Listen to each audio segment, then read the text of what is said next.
Hello students, welcome to the class on marketing management.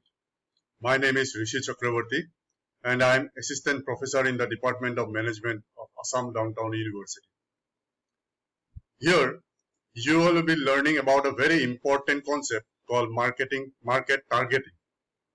So in this introductory part, I shall provide you with a brief idea about target, what is target all about, so that in the later part of the discussion, you will be able to understand in detail about market targeting.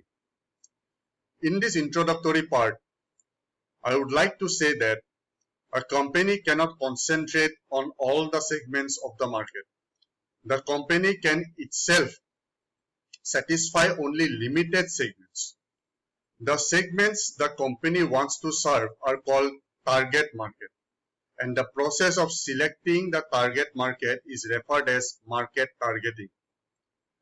Market segmentation results in dividing total market into various parts or segments.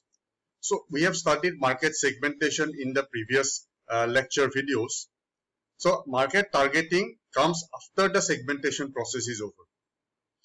So such segments may be on the basis of consumer characteristics or product characteristics or both. Once the market is divided into various segments, the company has to evaluate various segments and decide how much and which one to target. It is simply an act or process of selecting a target market. So market targeting is based on the basis of different characteristics of the consumers or the different characteristics of the product or both. Consumers may have different characteristics like attitude formation, right?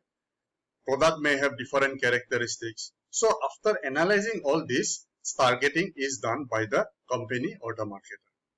So in my upcoming presentations, I shall provide you with an in-depth idea about market targeting. Thank you very much.